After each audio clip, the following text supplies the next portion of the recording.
Kesehatan. Oke, terima kasih teman-teman. Saya mencoba untuk menyampaikan untuk penetapan UMP dan UMK ya untuk DIY ya. Pertimbangannya yaitu di mana penetapan upah minimum provinsi ini maupun upah minimum kabupaten kota untuk tahun 2022 ini didasari pada 3 hal, yaitu menyangkut Undang-Undang Nomor 11 tahun 2020 tentang Cipta Kerja, yang kedua Peraturan Pemerintah Nomor 36 tahun 2021 tentang pengupahan, dan 3 Surat Menteri Ketenagakerjaan Republik Indonesia Nomor B garing datar M garing 383 garing HI.01.00 garing 11 Romaji 2021 tentang penyampaian data perekonomian dan ketenagakerjaan dalam penetapan upah minimum tahun 2022, yaitu aturan yang menyangkut masalah pola perhitungan. Ini yang dimaksud adalah peraturan mengenai pola perhitungan untuk menentukan UMP maupun UMK ya. Jadi sesuai dengan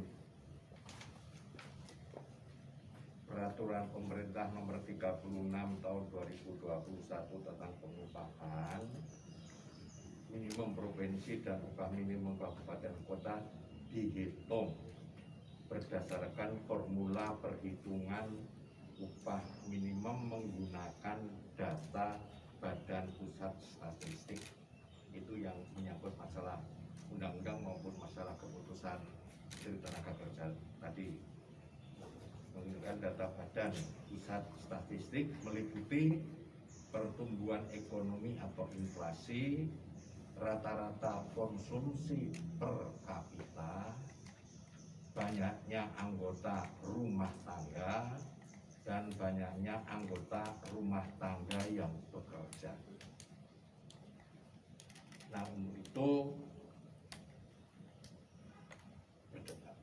itu ditetapkan kesepakatan kita bersama di Provinsi DIY, upah minimum untuk tahun 2022 ini, upah minimum provinsi ya, minimum itu 1.840.915 rupiah 53 sen ya, naik sebesar 75.915,53 sen atau naik sebesar 4,30% dibandingkan UMP 2021.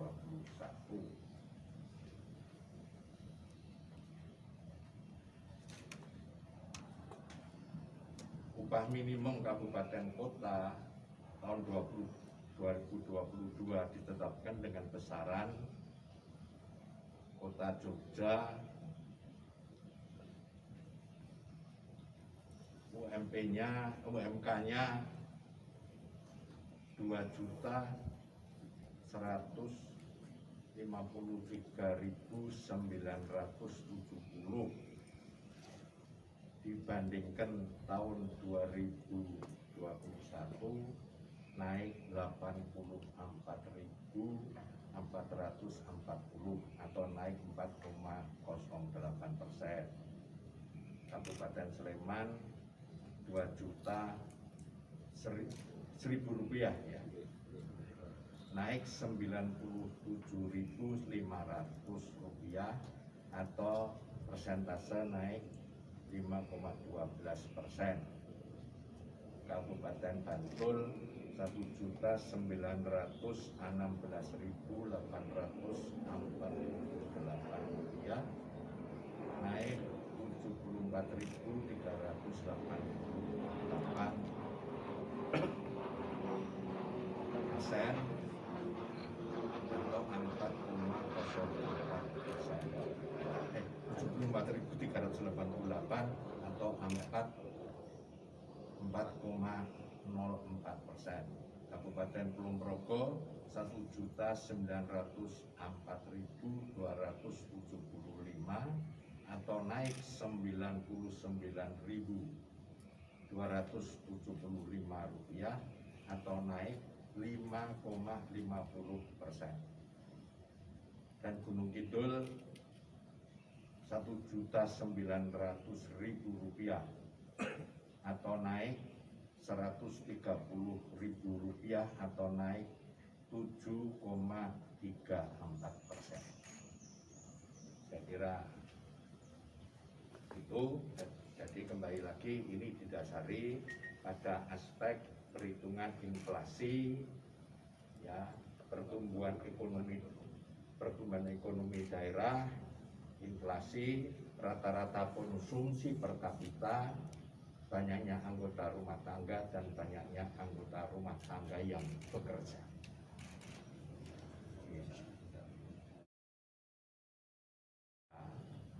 Itu kami menerbitkan SK Buk dengan rincian seperti ini yang saya bacakan tadi, tapi di bawah ada klausul tidak boleh ditangguhkan.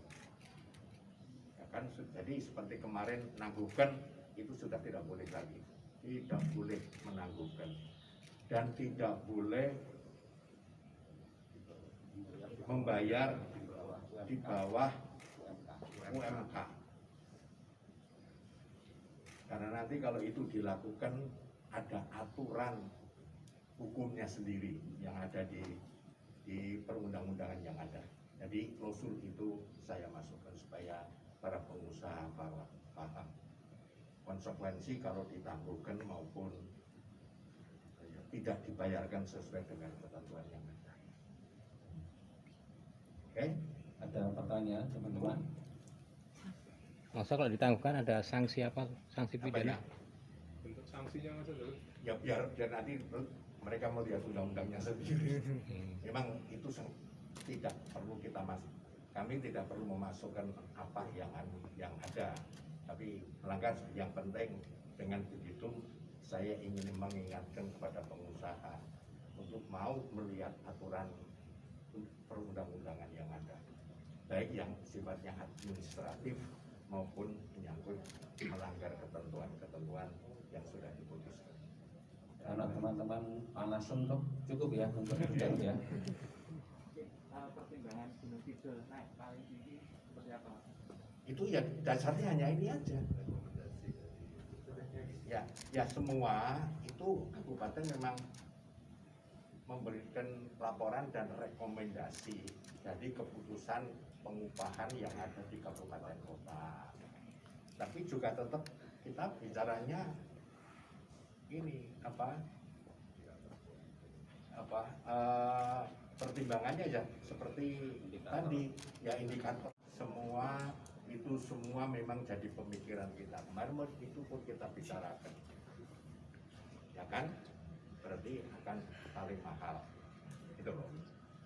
Jadi makin mahal dan konsekuensi. Tapi kita sepakat tidak melanggar ketentuan perundang-undangan yang ada. Itu aja. Yang konsekuensi kita sendiri yang harus mengembangkan potensi untuk ada yang investasi dan sebagainya, sehingga kemampuannya itu juga pertumbuhannya juga makin baik. Karena kalau Jogja tidak ada investasi, ya kan, kebetulan kita perkirakan nanti kuartal keempat itu menjadi 4,30 ya. 4,30 kita perkirakan. Jadi hitungannya kan di situ.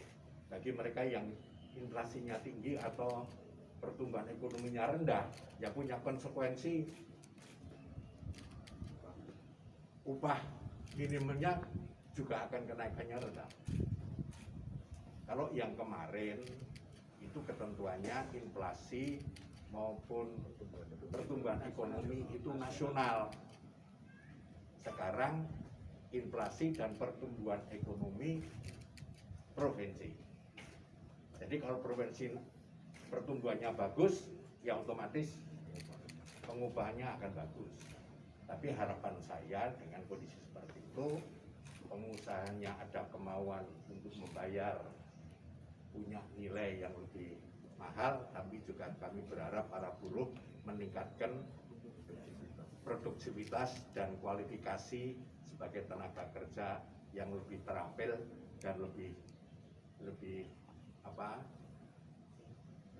punya kemauan untuk bekerja lebih keras gitu. Ya, kalau pekerjaannya enggak makin kualitatif, ya risikonya juga akan banyak. Berarti investasi orang mau investasi ya males gitu loh. Sudah di harga tinggi tapi males ya. Saya khawatir pertumbuhan juga akan turun. Ya konsekuensinya ya nanti penghasilannya yang sebelum 1 tahun ya akan punya risiko sendiri. Ini tergantung pada daerah sendiri mau tumbuh enggak. Ini cukup ya. Itu kita ini ke Pak Aryan ya. Tak kumpul nih.